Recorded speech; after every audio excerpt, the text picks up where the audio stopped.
The entire room fell silent as George slammed his hand on the conference table. His face flushed crimson against his crisp white collar.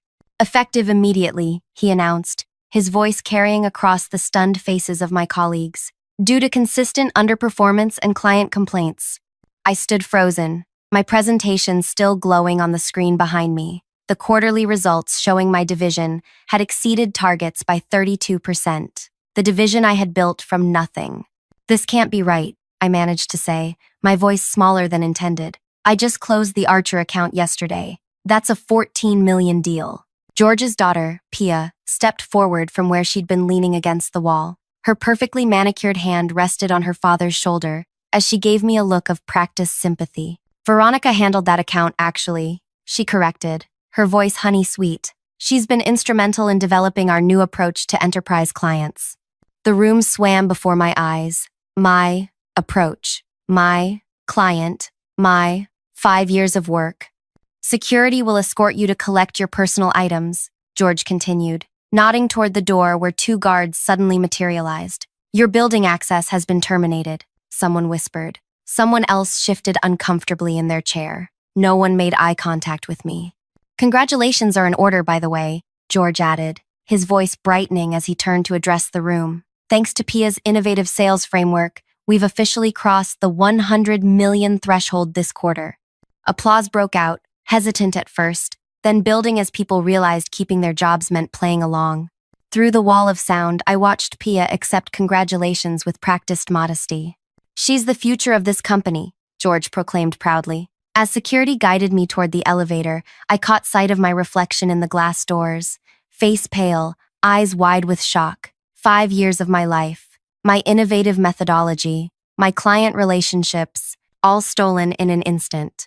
In the lobby, rain pounded against the windows as I clutched the small cardboard box containing my desk plant and framed credentials. The security guard awkwardly handed me my coat. "Sorry," he mumbled, before stepping back into the elevator. Standing alone in that vast marble lobby, watching raindrops race down the windows like tears, something hardened inside me. The humiliation crystallized into something else entirely. My phone buzzed in my pocket. Unknown number. "Hello? Is this Veronica?" a deep voice asked. "This is William from the board of directors. We need to meet immediately. There's been a situation with the Archer account." I stared at the phone, then back at the elevator that had just carried away my dignity.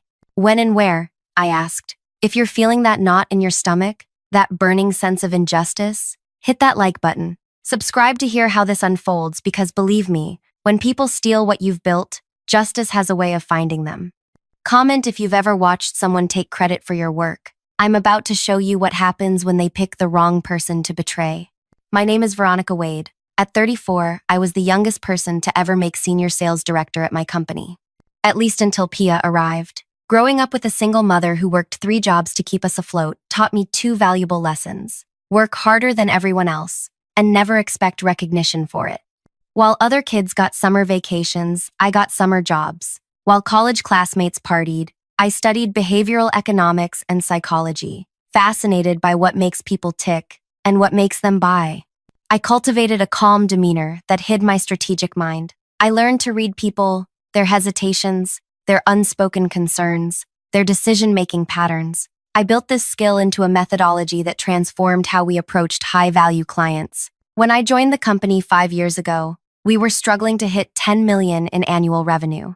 I spent 18-hour days building relationships, analyzing data, and perfecting my approach. By my 3rd year, my division alone brought in 45 million. Then George hired his daughter. Pia arrived 6 months ago with her designer clothes and business school theories. 26 years old with 0 real-world experience, but the unshakable confidence of someone who's never faced consequences. Her father introduced her as our new strategic innovation consultant. She'll be shadowing various departments to learn the business from the ground up, George had announced proudly during her introduction. Pia graduated top of her class from business school and turned down offers from several major competitors to join our family here. Everyone clapped. I smiled politely and returned to my work. 2 days later, she appeared at my office door. "Daddy says you're the best," she said, leaning against my doorframe. "He says if I want to understand this business, I should learn from you." Looking back, I should have noticed how her eyes cataloged everything in my office, the client files, the strategy documents, my notebook of meeting notes, but I was flattered and foolish. Happy to help, I replied. For weeks, she followed me everywhere, to client meetings where she observed how I tailored presentations to address each decision-maker's specific concerns, to strategy sessions where I explained my methodology for identifying client pain points before they voiced them. She took notes constantly, asked thoughtful questions, and seemed genuinely interested in learning. You're incredible at this, she told me after watching me close a particularly difficult deal. The way you knew exactly what objection that CFO would raise before he even opened his mouth. How do you do that? Pride loosened my lips. I explained my framework in detail, the behavioral indicators I watched for, the subtle shifts in language that revealed underlying concerns, the tailored responses I had developed for each personality type. I've never seen anything like it, she said, eyes wide with what I mistook for admiration. Would you mind if I recorded our next strategy session? Just for my own learning. The first change came subtly. My weekly strategy meeting with George was rescheduled without notice. When I asked his assistant about it, she seemed uncomfortable. Pia had some ideas she wanted to present to her father first, she explained hesitantly. They thought it would be more efficient this way. Then my access to our client database was temporarily restricted due to system updates. When restored, I noticed several of my highest value clients had been reassigned to team accounts. One morning, I arrived to find a group gathered around Pia in the conference room. Through the glass, I could see my own slides projected on the screen, the same deck I had developed to explain my sales methodology, with the title changed to Pia's Enterprise Framework for Decision Acceleration. When I entered, the conversation halted. Veronica, George beamed. Pia was just sharing her innovative approach to enterprise sales. Absolutely groundbreaking stuff. That's my presentation, I said quietly. Those are my slides. The room grew uncomfortably silent. Well, Pia laughed lightly. Great minds think alike, I guess. But this framework comes from my business school research combined with what I've observed here. I looked around the room, searching for anyone who would acknowledge the truth. Everyone studied their notepads intently. George, could I speak with you privately? I asked. We're in the middle of something important, he replied, his smile never wavering. Let's catch up later. But later never came. My emails went unanswered. My meeting requests were declined. Meanwhile, Pia began appearing in my client meetings, no longer as an observer, but as a participant. I'll be taking point on the Anderson presentation, she informed me one morning. Dad thinks it's time I started handling some key accounts independently. I watched helplessly as my clients were systematically transferred to her portfolio. When I tried to raise concerns with HR, I was told it was a strategic reallocation of resources. When I approached other executives, they offered sympathetic looks, but no support. Then came the quarterly meeting where Pia presented her breakthrough with the Archer account, the client I had been cultivating for over a year, using the precise approach I had developed and explained to her in detail. Using my framework, I identified the underlying concerns that had prevented Archer from committing previously, she explained to the executive team. By addressing their unspoken objections about implementation timelines, we were able to secure their business. The room erupted in applause while I sat silently, my hands trembling beneath the table. After the meeting, I confronted George directly. That was my client, I said, fighting to keep my voice steady. That was my methodology. You know this. His expression hardened. Are you suggesting my daughter is lying? I'm stating a fact. Everything she presented today was my work. I'm stating a fact. Everything she presented today. I'm stating a fact. I'm stating a fact. Veronica, he sighed, his tone suddenly patronizing. I understand it might be difficult to see younger talent rise quickly, but Pia has brought fresh energy and ideas that have revitalized our approach. Fresh ideas? I repeated incredulously. She copied my entire framework. That's enough. His voice dropped dangerously. Be very careful about making accusations you can't substantiate. Very careful indeed. I should have seen what was coming next. The impossible targets, the client complaints that mysteriously appeared in my file, the critical performance review filled with fabricated shortcomings, and finally, the public humiliation of being escorted from the building while the company celebrated Pia's ascension to 100 million in sales, using my methodology, my client relationships, my work.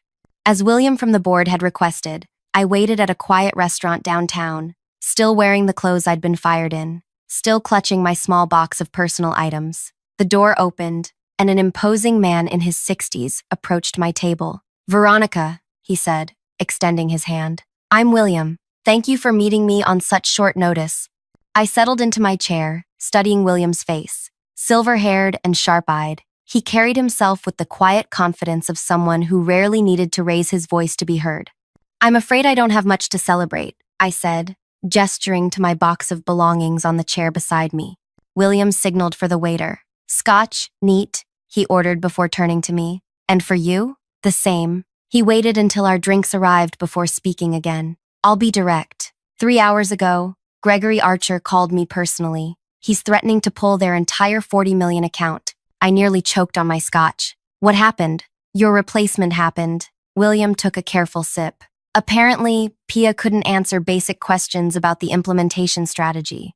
When Gregory asked about certain aspects of the behavioral economics approach that had convinced him to sign, she stumbled through vague explanations that made no sense."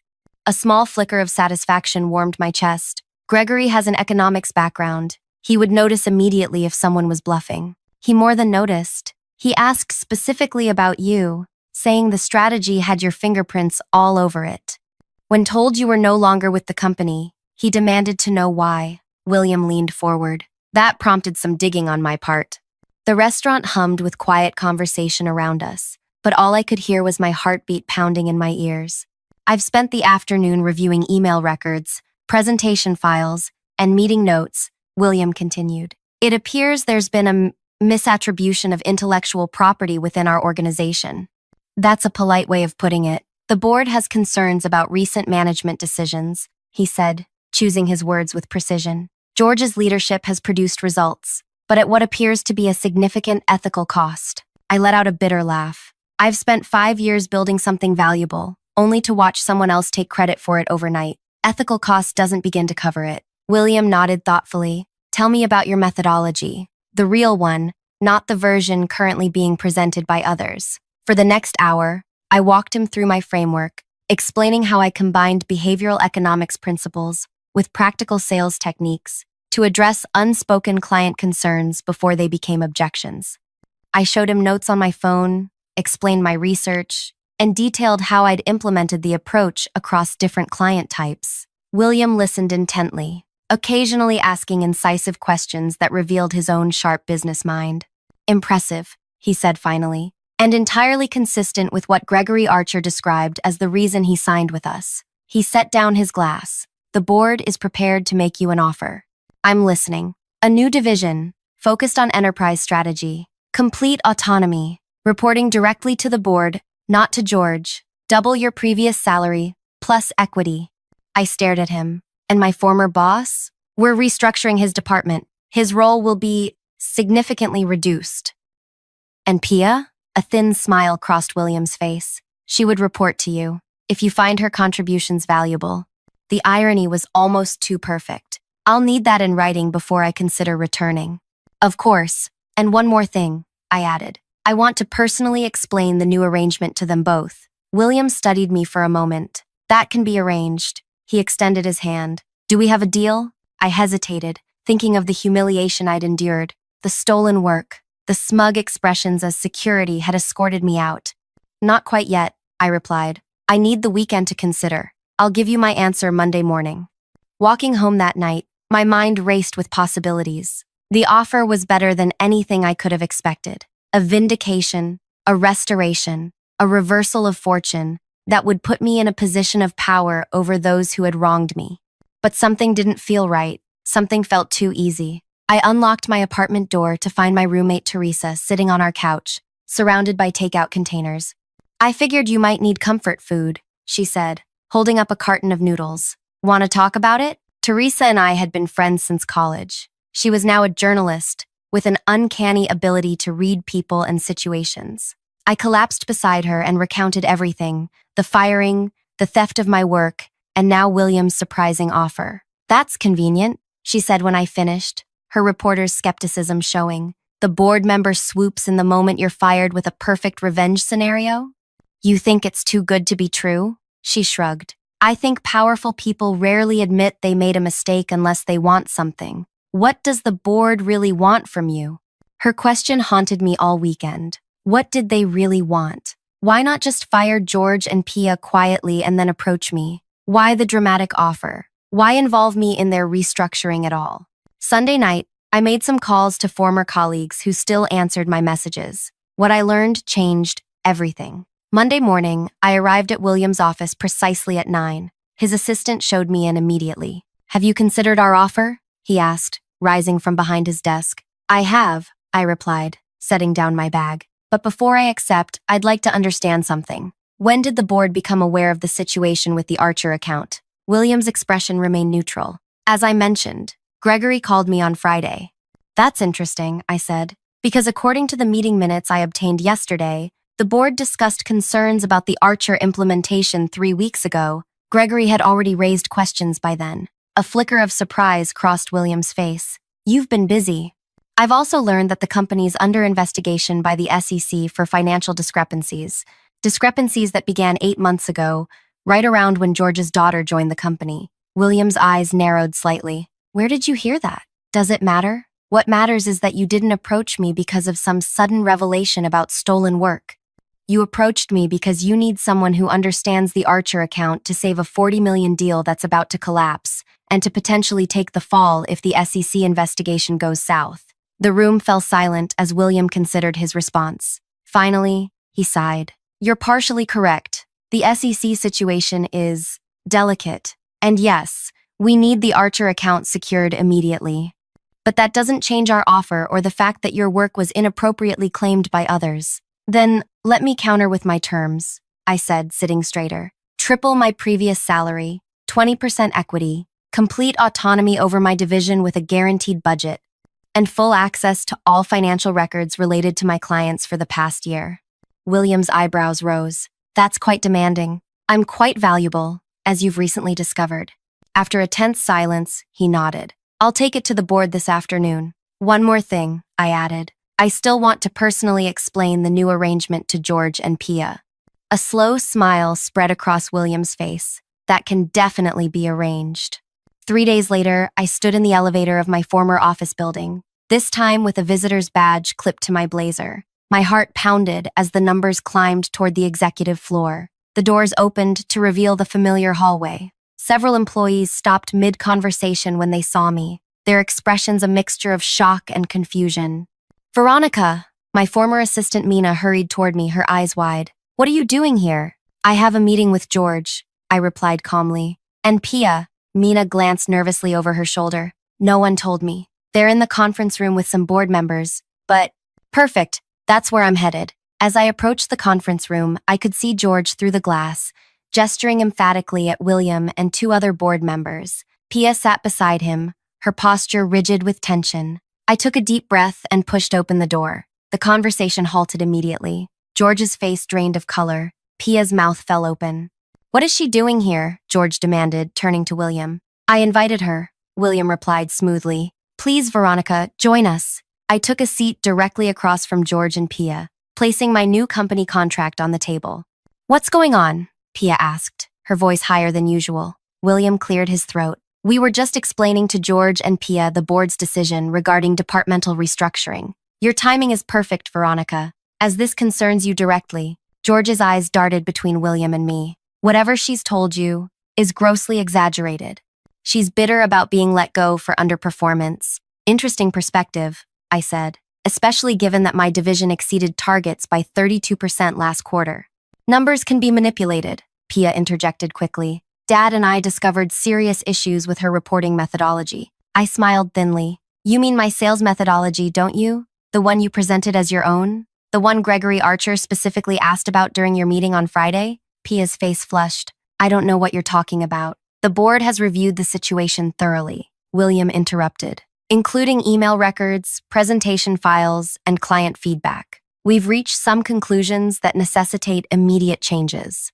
George straightened in his chair. As CEO, I should have been consulted before any decisions. As CEO, you serve at the pleasure of the board. One of the other directors cut in. A board that's deeply concerned about ethical breaches and potential securities violations under your leadership. The blood drained from George's face. Securities violations? That's absurd. William slid a folder across the table. The SEC doesn't think so. They've flagged several transactions related to the Archer account and others. Transactions that coincidentally began around the time your daughter joined the company. Pia's hand trembled as she reached for her water glass. Those transactions were all approved through proper channels. By your father, I noted. Convenient. William turned to me. Veronica, the board has approved your terms. Would you like to explain your new position?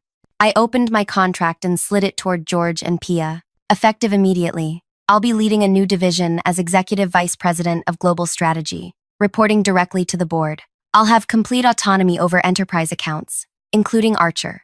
George's face contorted with rage. This is ridiculous. You can't possibly— We can and have, William interrupted. The alternative was to disclose our findings to the SEC investigators immediately, which would likely result in criminal charges. Pia's face had gone completely white. Criminal charges? For what? Fraud, for starters, I replied calmly, along with intellectual property theft, falsification of company records, and potentially securities fraud. But the board has generously decided to handle this internally, provided certain conditions are met. What conditions? George asked, his voice barely above a whisper. I smiled. That's what I'm here to explain. Shall we begin with your new reporting structure? The room fell silent as George and Pia stared at me, the full weight of their situation finally sinking in. In that moment, the memory of being escorted out by security flashed through my mind, the humiliation, the shock, the injustice of it all. But now, the tables had turned completely. Let's start with your performance improvement plans, I said, opening a folder of my own. We have a lot to discuss. George's jaw clenched as he stared at the performance improvement plan in front of him. This is absurd. I built this company. And I built the methodology that saved it, I replied calmly. The board recognizes that now. Pia's eyes darted between her father and me, calculating her next move. I recognized that look. I'd seen it the day she first shadowed me, silently cataloging everything she could use. We should discuss this privately, she said, touching her father's arm, with our attorneys present. William leaned forward. You're welcome to consult attorneys. However, that would necessitate the board filing our complete findings with the SEC. We're offering an internal resolution as a courtesy. The threat hung in the air. George's face had taken on an ashen quality. What exactly are you proposing? He asked, his voice uncharacteristically subdued. I opened my tablet and turned it toward them. The board has approved a new organizational structure. George, you'll transition to a non-executive advisory role with significantly reduced compensation. Pia, you'll join the junior sales team where you'll have the opportunity to learn the business properly, under supervision. That's not acceptable, George snapped, some of his confidence returning. I have a contract. A contract that includes ethical conduct clauses, another board member interjected. Clauses you violated repeatedly, according to our investigation. Pia straightened her spine. I've generated over 100 million in sales. You can't just demote me because of some unfounded accusations from a disgruntled employee. I smiled thinly. Those sales were generated using my methodology, my client relationships, and in many cases, my direct work. Would you like me to show you the metadata on the presentation files you claimed as your own? The original creation dates and author information are quite illuminating. Her confidence faltered visibly. You have until the end of the day to accept these terms, William stated. Otherwise, the board will pursue more formal remedies. As they left, I remained seated, watching George's rigid back and Pia's unsteady gait. After 5 days of unemployment and humiliation, the tables had turned so completely, it felt almost surreal. William turned to me. They'll fight this. I'm counting on it, I replied.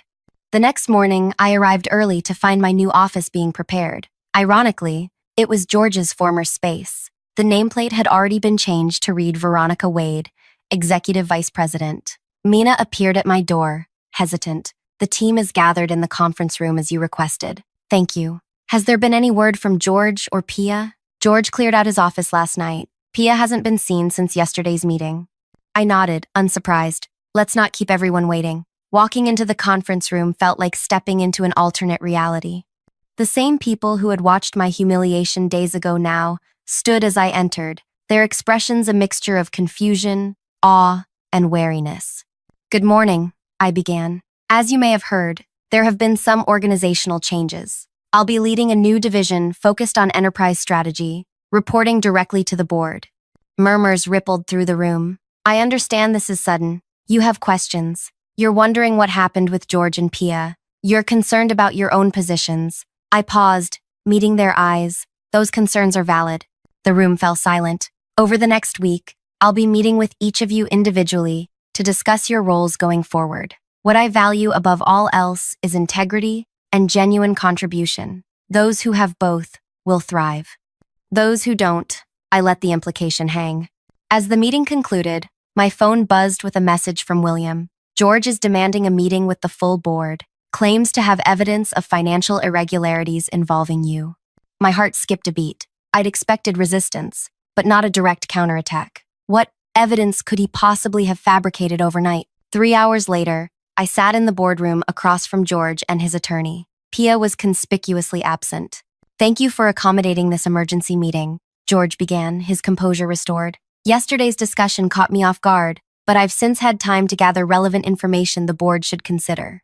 He slid folders to each board member. These documents show that Veronica had been systematically undermining company operations for months, presumably to position herself for exactly this kind of takeover. I kept my expression neutral as board members opened the folders. "You'll note," George continued, "that client complaint reports began appearing shortly after Veronica was informed she would be sharing accounts with my daughter. The timing suggests retaliatory fabrication." William frowned. "These complaints are from your records, George. The same records you used to justify her termination."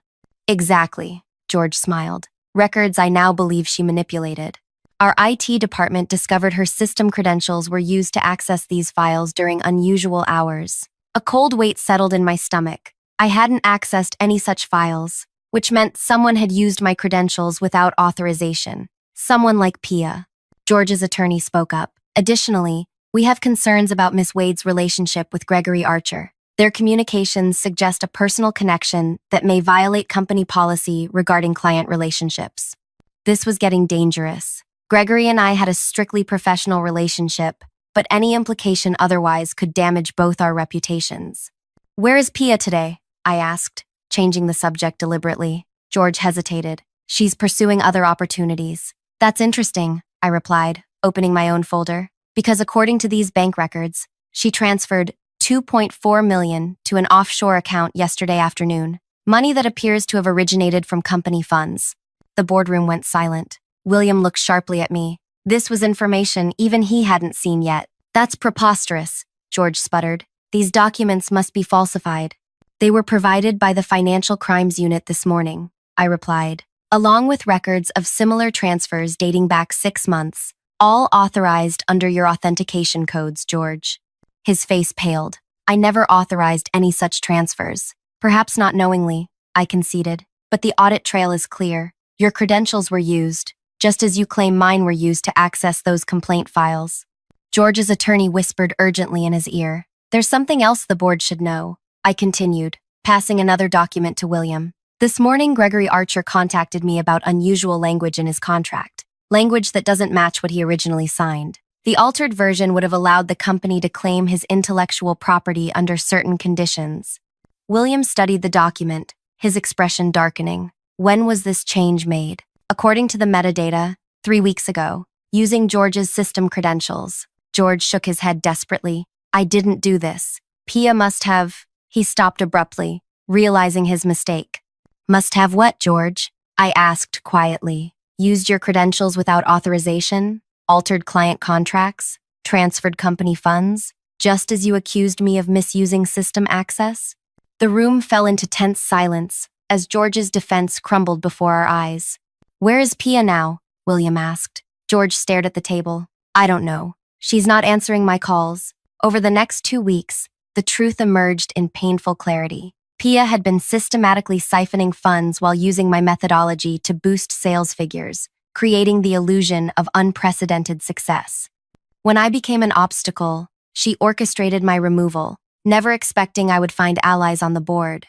What she hadn't counted on was my meticulous documentation of my work, or my friendship with Teresa, whose investigative journalist skills had helped uncover the money trail in a single weekend. By the time international authorities located Pia at a resort in the Cayman Islands, the company was in full damage control mode. George had been formally removed as CEO, and criminal charges were pending against both him and his daughter. 1 month after my humiliating escort from the building, I sat in my office, reviewing quarterly projections when Mina announced a visitor. "Gregory Archer is here to see you." Gregory entered with a wide smile. "The prodigal client returns," he joked.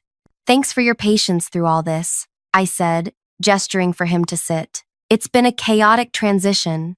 "Worth waiting for," he replied. "Though I must admit, I never expected such drama when I raised those implementation questions."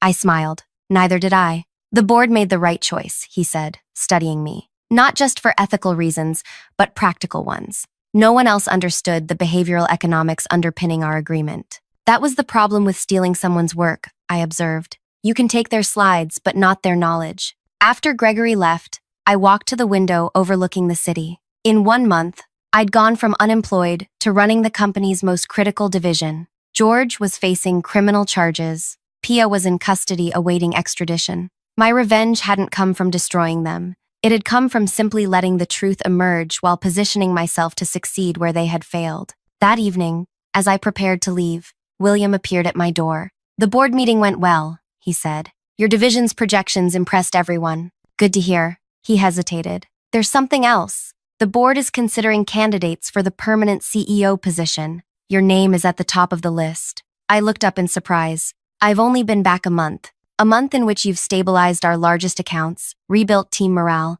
and implemented transparent processes that have impressed the auditors." He smiled. "Not bad for someone who was escorted out by security 5 weeks ago." As William left, I sat back in my chair, letting the news sink in. CEO, the position George had guarded so jealously, the position from which he had orchestrated my humiliation. My phone buzzed with a text from Teresa. "Dinner to celebrate your 1-month workversary?" I smiled as I typed my reply. "Yes, and I might have some breaking news to share." Slipping my phone into my pocket, I took one last look around what had been George's office, the place where he had sat smugly while telling me his daughter was the future of the company.